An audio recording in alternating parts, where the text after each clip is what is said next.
Good. All right. Well, welcome back. Sorry, I went a few minutes over on the first one, which didn't allow for the full break, but I'll try to give it back to you. That was definitely the most material we're going to cram into one class. But hopefully it sets a stage for us on the importance of the relationship that these four had, because it's going to be highlighted now in the next couple stories of how important it was that they were there as a strength to each other, not just examples to us, but living, breathing examples to their friends. And although our topic is primarily Daniel, we cannot pass over this wonderful story as we see them embedded in all three of the first three chapters, and being the highlight of the third chapter. Hananiah, Mishael, Azariah, and Nebuchadnezzar all play major roles here. And we don't know specifically where Daniel is at this time. We know he's in the king's palace. And we saw that in the first class. Why he's not there, we're not sure, but he was definitely excluded from this, or there would have been four of them that would have stood together, because the other three certainly did. Daniel's time for trial, we saw some examples in the first class, and we'll see some more of those in the next couple. It is safe to assume, though, that the prayers of Daniel would have been with them at a minimum, even though his physical absence is obvious. Now, there was one interesting thing that changed in the second chapter we did not talk about. Daniel 2 verse 4 tells us that then spake the Chaldeans to the king in Syriac, O king, live forever. Tell thy servants the dream, we will show the interpretation. So we closed our class with the Nebuchadnezzar's image in Daniel chapter 2. But there's a language change that takes place in Daniel chapter 2. From Daniel chapter 2 verse 4 through the end of Daniel chapter 7, it is written in Syriac, which is Aramaic or Armenian. So we are going to leave the Hebrew tongue for the rest of our classes this weekend. It is very interesting to me that Yahweh chooses to record the events affecting the Gentile powers in a common Gentile tongue. He doesn't just want us to know, he wants them to know. So he's given this opportunity for it to be recorded and shared in their language to their people for their king. So our God does some pretty amazing things. This is one of those on the list. And it is interesting that they say to the king, live forever, which is ironic, given the circumstances of Daniel's message before the king is, your kingdom's going to end. All right, chapter 3, verse 1. Nebuchadnezzar the king made an image of gold whose height was 80 cubits and the breadth thereof 6 cubits. He set up in the plain of Dura in the province of Babylon. So the shape of this image is not known. It could have been a pillar like the Washington Monument, for example, or a man-shaped statue like we saw evidenced in chapter 2. I tend to lean to it being more of a man-shaped statue, and I'll tell you why. Chapter 2 gives us the example of a man-shaped statue with a head of gold, but all the other metals are going to be different because the head is going to end. And I look at this statue as a statue of gold, but it doesn't stop at the head. It's a full statue of gold. It's not important, but that's just giving you a picture of what's in my head. The time between chapter 2 and 3 is not recorded, so we don't know how much time passes from him absorbing the realization that there's a God that says his kingdom's going to end, and then him going, wait a minute, my kingdom's not going to end, which essentially is the message of Daniel chapter 3. We should be conscious of the volume of hints that the flesh is at work here. And the first one is the measurement. It's 80 cubits and the breadth thereof 6 cubits. So we have 60 cubits times 6 cubits, which is the number of the flesh being littered all over the place. If you're looking at it in modern language, you're looking at about 90 feet by 9 feet. So it's not a small thing. The height likely includes a platform. No matter what this image is, if it's top heavy, it's going to have trouble standing up, which is actually another interesting point, tying it to chapter 2. But nonetheless, regardless of its shape, its visibility is the critical part. Nebuchadnezzar wants everyone to see the power and consistency of his kingdom image. It's in direct opposition to Yahweh's revealed end to the kingdom of gold. Now, dura is a wall, and therefore it's a defense. And we recall a little bit in chapter 2 this concept of his kingdom and defending his kingdom. Now, Nebuchadnezzar the king sent to gather together the princes, governors, captains, judges, treasurers, counselors, sheriffs, all the rulers of the province to come to the dedication of the image that Nebuchadnezzar the king had set up. So we have a hierarchy of people with access to the king. And then verse 7 includes everyone. So we have a list of here's the important guys. Oh, and by the way, everyone else. It was intended as a showcase of personal glory. So princes, governors, captains, judges, treasurers, counselors, sheriffs, the rulers were gathered together to the dedication of the image that, it seems like I just read the same verse, didn't it? Yeah, because it's very similar. Sorry. The image the king Nebuchadnezzar had set up, they stood before the image of the king. So everybody goes along with it. And a herald cries aloud, to you it is commanded, O people, nations, and tongues. So it's including everybody, even if you don't speak the language yet, that at what time you hear the sound of the cornet, the flute, the harp, the sackbut, the psaltery, the dulcimer, and all kinds of music, you will fall down and worship the golden image that Nebuchadnezzar the king hath set up. So here we have the people, which actually is plural. It should be the peoples, nations, and tongues, because this includes the captives. Another place you'll find echoes in this chapter is Revelation chapter 18. We'll give you verse 2 as an example. And he cried mightily with a strong voice, saying, Babylon the great is fallen, is fallen. And there are multiple references to connecting the Roman Catholic system here, but that will be another class. And we'll do a little bit of this as we go, but here's one of them that you can see. For now, we're going to just acknowledge the echo that's going to be picked up in Revelation. Now, we have the instruments, and we might look at, well, what exactly is a sackbut? You can check it out. It doesn't matter today. The point is, there are 6 different instruments, and this is repeated 2 more times, verse 7 and verse 10. So you have 6, 6, 6, the number of the flesh multiplied, which is a great, easy echo to Revelation. So why do we introduce music? Why does he just say, hey, everybody, bow down?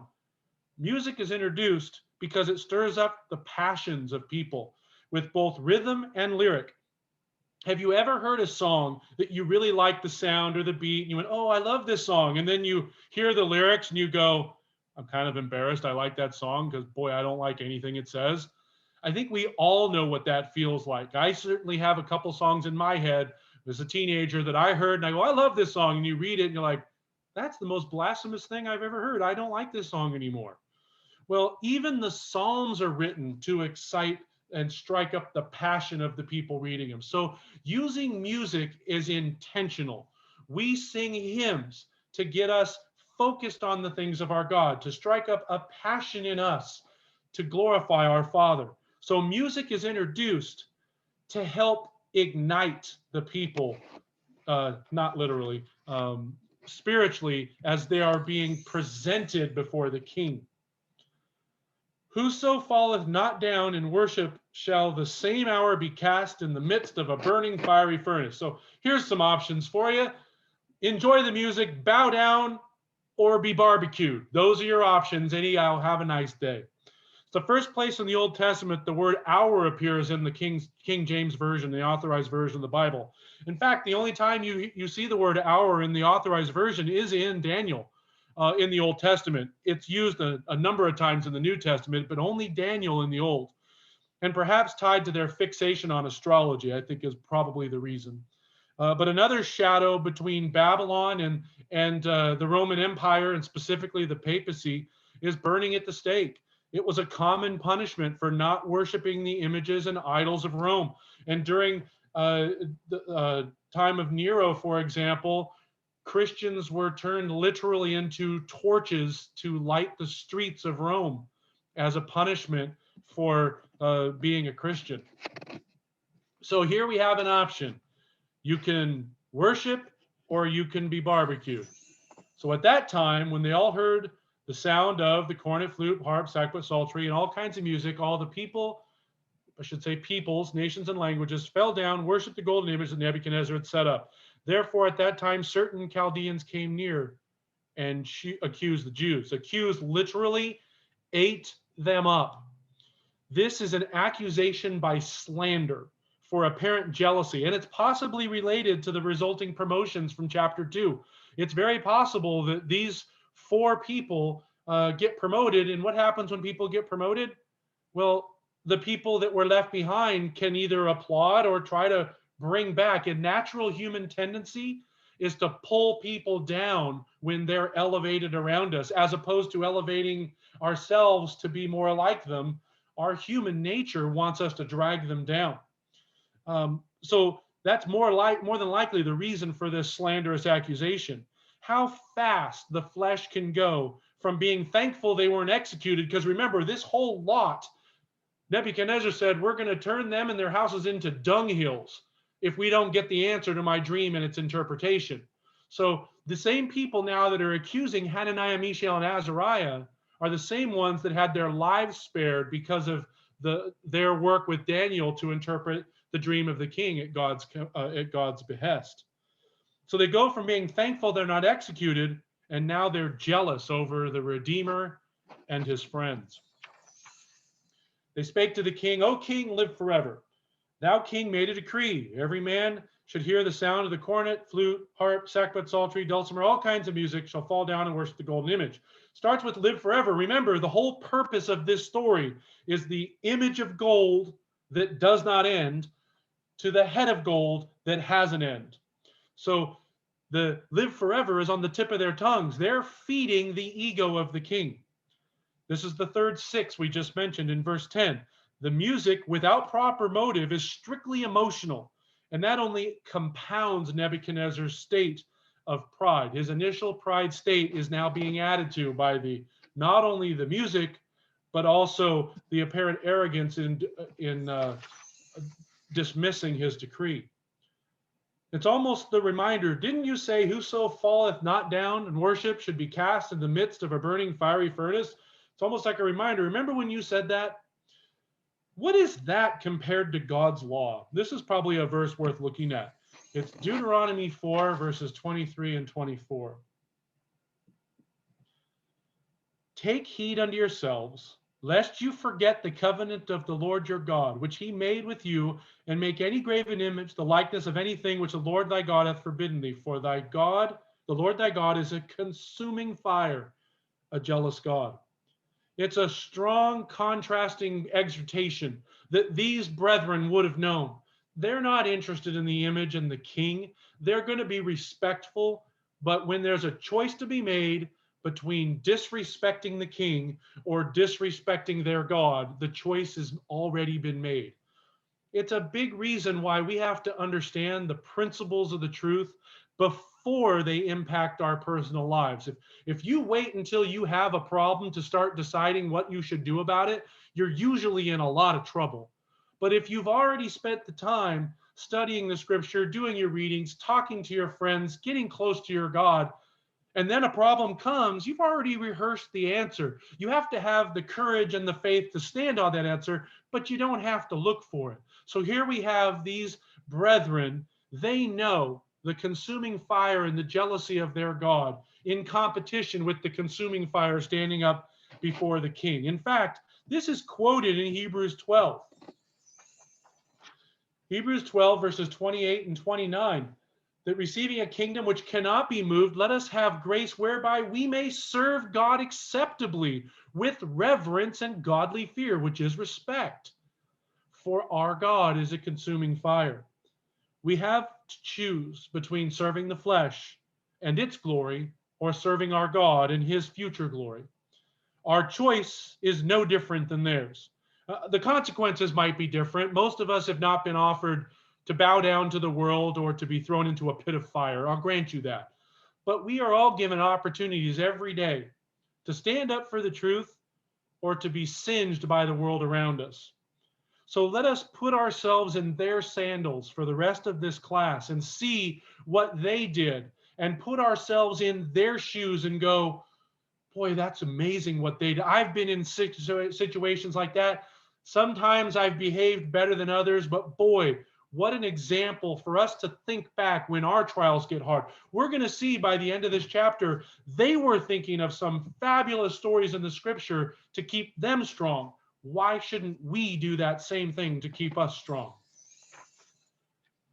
Certain Jews whom thou hast set over the affairs of the province of Babylon. So he starts by calling them the Jews you promoted. He's giving them, you made a mistake, king, but he's caging it, it's not your fault, but you promoted these guys. And he gives them their Babylonian names so he would know exactly who they are. These men, O king, have not regarded thee. They serve not thy gods, nor worship the golden image which thou hast set up. So the certain Jews you promoted, the jealous slander is clear now. They're intent on playing on the king's emotion and his paranoia about his kingdom coming to an end by masking this as a disloyal authority in his kingdom that he needs to put down because we are much more loyal and we would do a much better job, which is never said, but it's the underlying tone. What a weakness that would create if an inferior kingdom could come in and capitalize on disloyal leadership in his kingdom. So it's right in, front and center on the king's mind from chapter 2. The whole image and scenario was set up as a display of power.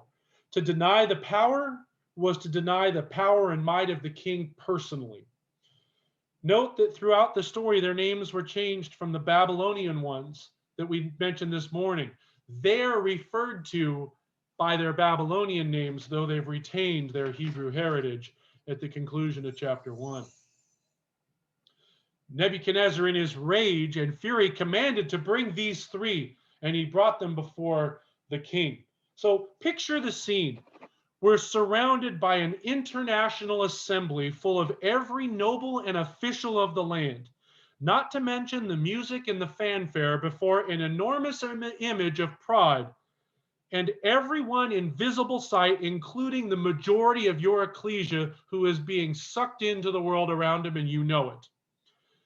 All of them bow down, including your ecclesial family, and you remain standing with two of your friends, standing tall in the middle, probably in an elevated position commensurate with the authority you have been given for your service to the king.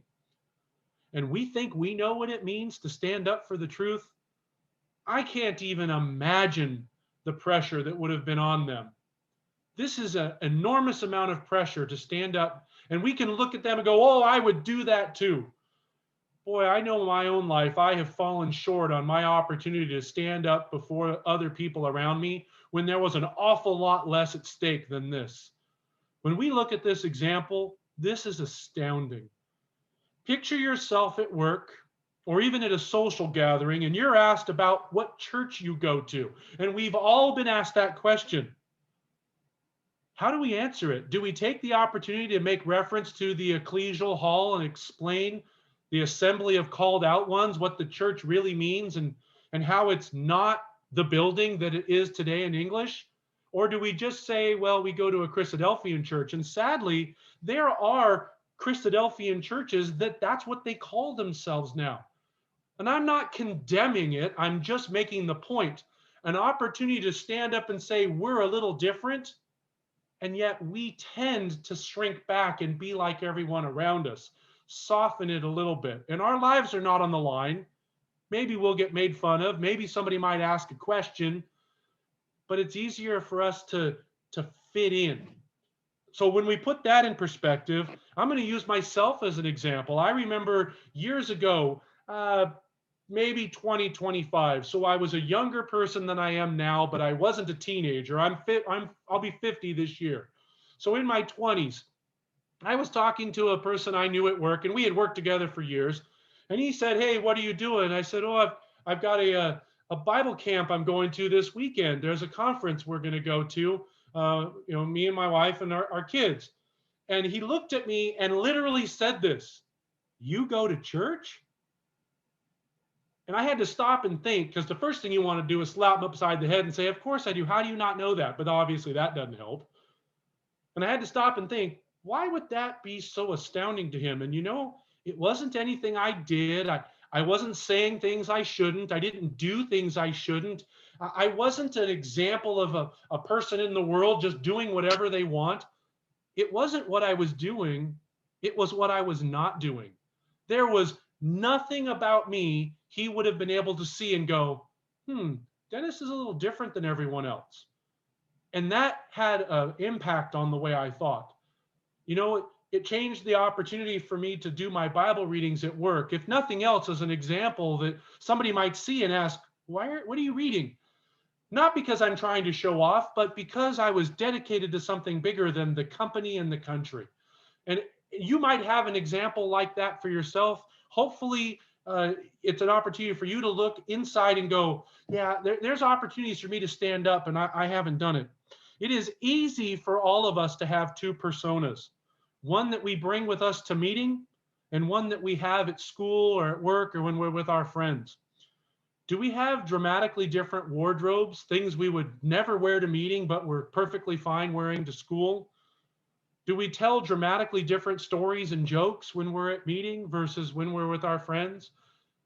Are our lives different because our God is not? And anytime we catch ourselves behaving a way we would never behave at the hall, it's an opportunity for us to go, maybe I need to check myself and rededicate my life. Now, I'm not saying that to condemn everyone. I use myself as an example. But we should all be able to relate to that in some way so that when we see this example recorded for our learning, we get the full impact that's intended. Daniel was not the only righteous one in Babylon. He had company. There were 4 men by name that had remained faithful to their God and were willing to stand up to the world around them, regardless of the cost. Now, notice Nebuchadnezzar didn't even see them, but there were some present that made sure he knew. The world is full of problem creators. There are some problem solvers, and there's a lot of problem identifiers. The question is, which one are we? The world needs more problem solvers, not identifiers and creators. And certainly the nobles that brought this to his attention were trying to stir up a problem. So Nebuchadnezzar speaks and says to him, "It is true, O Shadrach, Meshach, or is it true, O Shadrach, Meshach, and Abednego? Do you not serve my gods nor worship the golden image I have set up?" So he gives him a chance. Even though he's mad, he's not completely convinced. He doubted these Chaldeans before for good reason. Remember, he didn't trust them in chapter 2. Why would he trust them now? In fact, he promoted these 3 Hebrews over them for a good reason. Maybe it was just a misunderstanding. Is it true? Maybe you just didn't hear the music. Maybe I've been given bad information. Can you confirm this allegation? He's offering to them to retract or die. Same offer given to the protesters during the Roman Inquisition, by the way. Recant or die by torture. Great options for the faithful person. It's directed to the 3 only, not to the general population. He's satisfied with the rest, but these 3, all eyes would be on them now. Start the music, and you can picture this scene as it plays out again. And we picture it in our minds. And be ready. When you hear the sound of the music, fall down and worship my image. If you worship not, you shall be the same hour be cast in the midst of the burning fiery furnace. And then he goes one step further. Who is the God that shall deliver you out of my hands? And now this challenge isn't just before the kingdom and 3 Jews in captivity. This challenge is to the God of heaven and earth. What a foolish challenge this was. This is a special opportunity for forgiveness in the eyes of the king.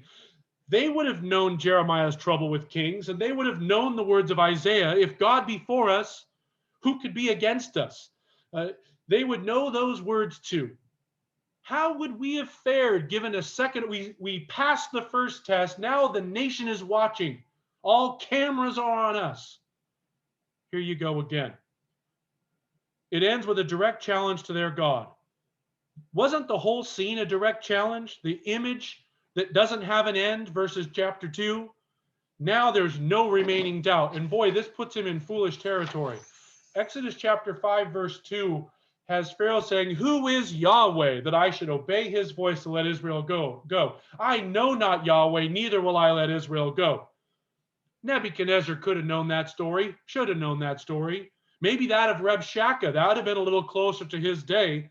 These 3 friends certainly did. So while the nations of the world were challenging their God, Moses, Hezekiah, Hananiah, Mishael, Azariah are in good company, knowing that God can defend himself. He doesn't need us to do. And so they answered, "Oh, Nebuchadnezzar, we are not careful to answer thee in this matter." And what they're saying, let's use a little modern English for right now. No need. We've already made our decision. We know our position. He's not saying, we didn't, oh, whoops, we didn't hear the music. Whew, good thing we got another chance. We were clear in what we're doing. We already know. We don't need a second or a third chance. The same thing is going to happen. Think of David before Goliath. The Lord delivered me out of the paw of the lion and out of the paw of the bear, and he will deliver me out of the hand of the Philistine.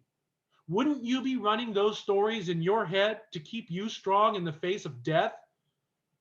I have no doubt they would have been. The bottom line, the fire is their trial. And we are all faced with trials of various size. When we do come before the trials of this world, let this be us running the reruns of our Bible readings and Bible classes and studies we've done of the faithful men and women of old that stood up and did that which is right before God. They stood together, all three of them. Not one of them gave pressure. They were a strong circle of friends, a powerful CYC. If it be that our God whom we serve is able to deliver us from the burning fire furnace, he will deliver us out of thine hand, O king. But if not, be it known to thee, O king, we will not serve thy gods, nor worship the golden image that was set up. This is huge. Hebrews 11:1, we won't put a slide for this, but it has the faith is the substance of things hoped for, the evidence of things not seen. Our faith has to be built on substance and evidence. It's not blind. They knew their God was in control. They trusted their God in chapter 2. They had stories of Moses and Hezekiah, Josiah as their king, David, all these people that they could look to and see how God had delivered it in circumstances that they had no right to believe it could be done. But God was more powerful than anything man could bring out. And so they had evidence in chapter 1 and chapter 2 that God was in control. But notice what they do in verse 18. They give an asterisk that takes all the pressure off God and puts the pressure on Nebuchadnezzar. Look, if our God wants to save us, he can. He can deliver us out of your fire, your hand. Our God is more powerful than you. But even if he doesn't, if our God decides it's our time, we're still not going to worship. We're just going to die in your furnace. So our God can, whether he will or not, it's up to God to decide. And don't we say that when we do announcements at the meeting, that if the Lord wills, we will do this or that, as we're quoting James, or we say something like that we ask that all things be done if it be the will of our Heavenly Father. And we cage it like, these are our plans, but if God has another plan, we'll conform to that one. That's effectively what they're telling the king of the world. It's an opportunity for God to show his glory, but you and I do not know God's plan, and neither did they. They didn't set themselves up or God to be a failure. They let God be in control, and they would serve whether it meant their life or whether it meant a glorious resurrection. Either way, it would be God's will and God's glory, not their power. Just like they didn't stand before the king and say, we can interpret dreams. It's not in us. Our God can reveal your dreams and deliver the secrets. It's not us. And they're standing before him now while their life is on the line again with the same message. They have declared that they do not respect the gods nor his image, period. Then Nebuchadnezzar was full of fury, and the form of his visage was changed against them. He spake and commanded that they should heat the furnace 7 times more than it was wont to be heated. So another change from consideration to anger.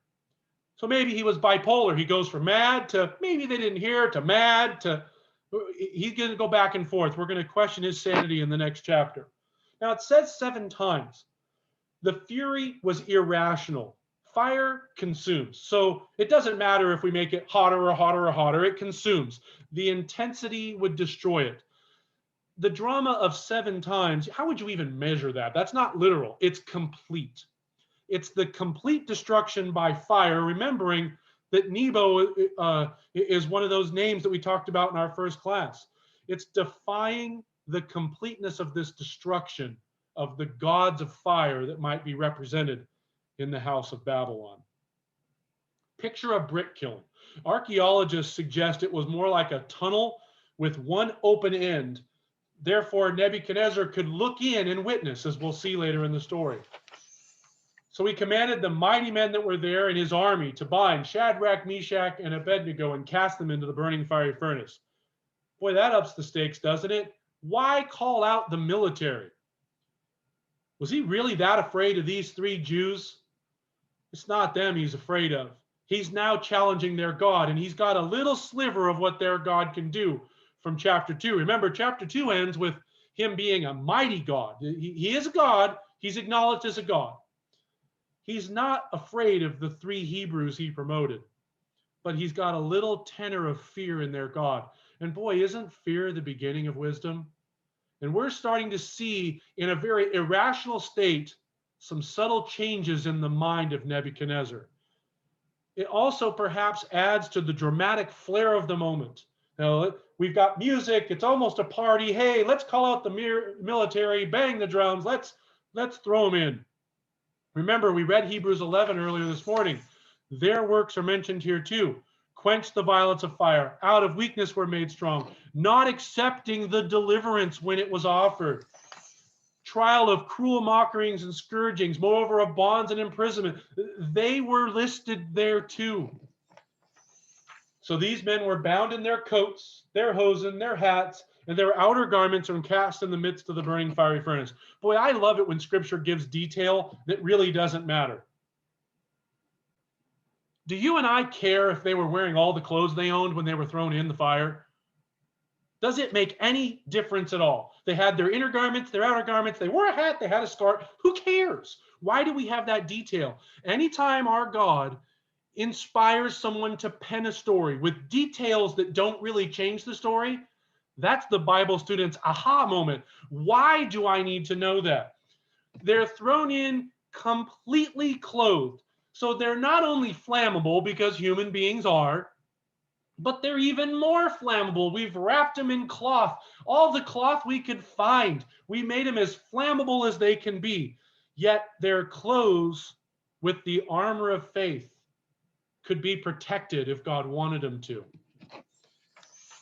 Because the king's commandment was urgent, the furnace exceeding hot, the flame of the fire slew the men that took them up. So the haste to appease the king's wrath causes them to risk their own safety. Now, this is a very important detail. Even the people that got near the flame were charred. It slew the military men that were to put them in the furnace. So it's not that the fire wasn't hot enough. It was a powerful inferno capable of devouring military people just by being in close proximity. And these three men, Hananiah, Mishael, and Azariah, fell down, bound in the midst of the burning fiery furnace. So they're not only in their clothing, but we've got rope. We've provided a nice wick to the flammable people we have thrown in. And at first glance, they would have fallen down in defeat. Imagine this. You're hogtied and thrown into a pit of fire. You're not going to land on your feet and do a Mary Lou Retton. Most of you guys probably don't even know who that is. And ta-da, I made it. So on first appearance, these three would have looked as though they were fallen and consumed in this flame. But Nebuchadnezzar, who was watching, see, that's a big detail. Because I imagine when you threw people in the fire, you might have watched to go, hey, all right, that was fun. Hope you guys got the message. Better not defy me next time. But you're not looking like, boy, I hope they got burned. Your expectation is that they're not going to make it. The king was astonished and rose up in haste and spake unto his counselors. Now, did we not cast three men bound into the midst of this fire? And they answered and said, true, O king. So it's almost like, didn't we throw three guys in? Yeah, king, three, almost pictured. Yeah, we did. Is that what we did, king? We did what you said. So, yep, okay, we threw them in. So apparent doubt exists as he bothers to peek in for a look. According to the Septuagint, he stood to look when he heard the singing of praises. Think of that the next time we sing a hymn. Imagine he's thrown him into a giant inferno, and all of a sudden the fire's singing. And he starts looking at that's not normally when we do this, we hear screams maybe, but not singing. How is that even possible? It's no different than Moses and the highly flammable bush that burned that was not consumed. Our God is more powerful than fire. It's not like he's practicing here. He's done this before. The confidence these brethren had was based on substance and evidence that our God had control over the fire and what it could and what it could not consume. He answered and said, Lo, I see 4 men loose, walking in the midst of the fire, and they have no hurt. And the form of the 4th is like the Son of God. Now, here is a very interesting detail. We mentioned they're flammable. They're walking. Obviously, they're not hurt. We mentioned they put on a bunch of clothes, the hat, the scarf, all their outer garments, and he doesn't say they're walking around naked, so their clothes are not burned. What's the only thing that's consumed by the fire they're thrown in? The bonds they were tossed in with. The only thing this fire had any power over was the imprisoning bonds they were bound with as they were thrown in the fire. Everything else they went in with, no harm. God allowed the fire to break their bond, but not to consume their life or their possessions. Now, that is important when we note the contrast of those that even got close to the fire to toss them in were charred and consumed. Yet these were alive and unaffected. In fact, the only thing that was affected by them was the Babylonian bonds they were shackled with. Now, this, like the Son of God, we know is an angel. Verse 28 is going to tell us specifically that's what it is.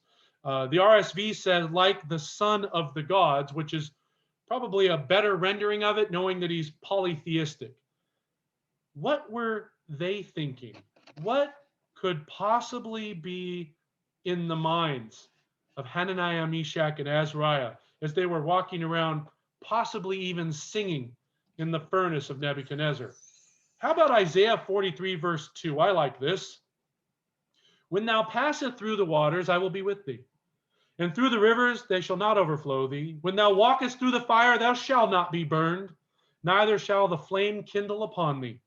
For I am Yahweh, thy God, the Holy One of Israel, thy Savior. Imagine if that was the song Nebuchadnezzar heard as they were singing in the middle of the fire.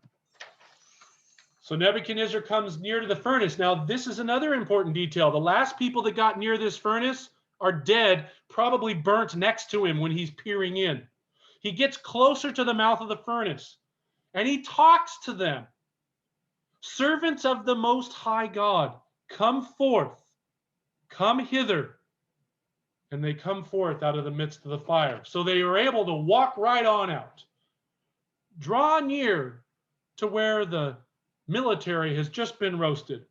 Notice the change of tenor. In chapter 2, we have the God of Daniel is a powerful God, but now it's another notch up the God scale.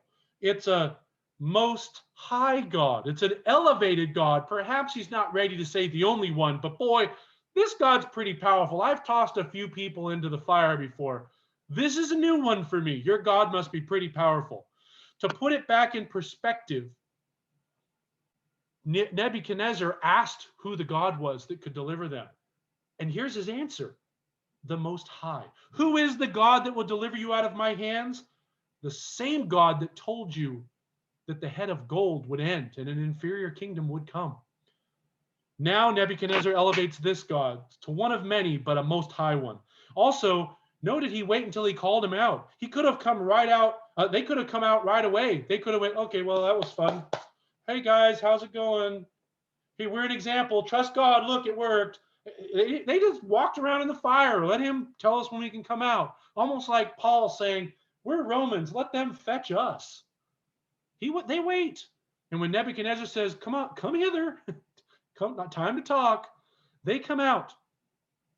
That's an important lesson for us too. Timing is everything.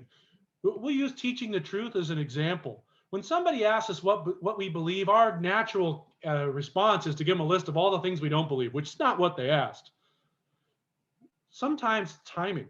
It's being able to find the appropriate time when someone asks a question, say something that makes them think, and pick a topic that may be of their interest, and allow God to work it on his time.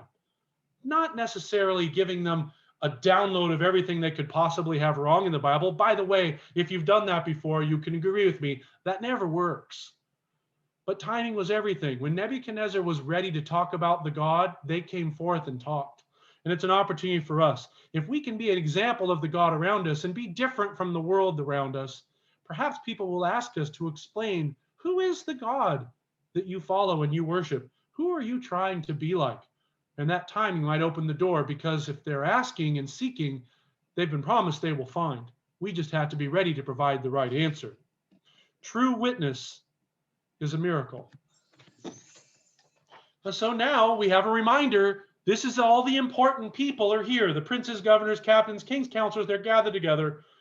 They saw these men upon whose bodies the fire had no power, nor was a hair of their heads singed, neither were their coats changed, nor the smell of fire passed on them. Now, that's something we're going to touch on for a second. I think that's important for us. They were not only did their clothes not get burnt and their hair not get singed, but even the smell of fire didn't transfer to them. And you can imagine the smell of fire everywhere, not just because they've got the furnace stoked, but the people that have been burnt by it already, that couldn't have smelled great. And you've all been around a barbecue before. If your neighbor's barbecuing, you know it. You can smell someone who's been smoking. They come in, they're not smoking anymore, but you can smell that's what they've been doing. The smell of fire attaches to our person, our hair, and our clothes very easily. So why are we given the detail that it didn't even change the way they smelled? I said miracle. How great a miracle now is this? Not only did they survive, but their clothes are fine, their bonds are the only thing affected. Even the smell of the power of Babylon couldn't touch or contaminate these three brethren. Even though they worshiped a god of fire in Babylon, this God was more powerful, not just to save his own servants, but you couldn't even impact them with the scent of your God. They escaped without any evidence of smoke. You and I would refer to that as zero contamination. Would to God that we could all say we had been contaminated not at all by the world around us. Not even a sniff of what the world has to offer can be found in our person and in our clothing. People see us, we don't even look like or smell like the world around us. Now, I'm not saying we need to go buy Christadelphian perfume. That's ridiculous. It's the concept of letting God work within us while the world is pushing around us. Now, if you've ever been around smoke damage, a house that was burnt by fire, or even a forest fire, you come back after the next day when dew or rain has come by, it's a very distinct smell on fire on objects. And when the fire is gone and the ash and soot gets moist, it's a very distinct smell, and it is hard to get out. When I was young, age 10, our house burnt down when I was a kid. And the house itself was okay. The garage was destroyed and the roof caught fire, but the house, no fire actually made it into the household. But you smelled it everywhere. It was in our clothes, our toys. Some of it had to be thrown away. There was nothing that could be done. The house itself had been contaminated, even though the fire itself did not consume it. I have a story that I like to tell about a barbecue. This is years ago. I was a teenager and my dad was out barbecuing, and you can picture your dad doing this if you want. And it's cold, well, California cold. It was probably in the 60s and a little bit of a mist outside. So it was a little moist and a little cool. And my dad's out at the barbecue, kind of hunched over the grill for warmth, cooking burgers. And he comes in, and me and my friends start laughing because the eyebrows and his mustache would all been singed. He was all pointed straight out and a little bit of singed, little brittle hair that actually did fall out. It was kind of a funny story. Here's the point. Being near the barbecue changed the smell of his clothes and the hair on his face. And the first story I thought of after I stopped laughing at how ridiculous he looked was this story. Their God had protected them from any form of physical contamination. And it's recorded for our learning. So Nebuchadnezzar speaks and said, "Blessed be the God of Shadrach, Meshach, and Abednego, who has sent his angel and delivered his servants and trusted in him, have changed the king's word, yielded their bodies that they might not worship any God except their own God." So he realized and expressed humility again. It's short-lived again, but it's happened again, showing Nebuchadnezzar to be wise when he's rational. But when he's emotional and irrational, he gets full of himself. This is an admission and a confession in measure. Therefore, I make a decree. All the peoples, nations, and languages, so it's just like the start of the story, that speak anything amiss against this God shall be cut in pieces, and their houses shall be made a dunghill, because there is no other God that can deliver after this sort. So although still polytheistic, he's acknowledging other gods. He sees that none of the gods he's aware of, none that he has familiarity with, can do what Yahweh has just done. What a dramatic change of events in this chapter. It starts from threatening to cut up and dung anyone who doesn't tell him exactly what he wants to hear in chapter 2, and now making the same threat to those that speak against the God that reveals the secret of chapter 2 and delivers the servants in chapter 3. A law he broke himself only a few verses earlier. By the way, if nothing else can be said against him that is not indirect, if nothing else can be said against him, is that not indirectly calling this a perfect God? Nebuchadnezzar is getting closer. Our next class, we will finish the journey of his witness to truth that ends in a hope for the kingdom. So then promoted Shadrach, Meshach, Abednego in the province of Babylon. We too look for a day when we might be promoted to places in a kingdom with Hananiah, Mishael, Azariah, and Daniel, that we could be part of that long-term circle of friends, the CYC that lasts for eternity, glorifying the name and the image of our Almighty Heavenly Father.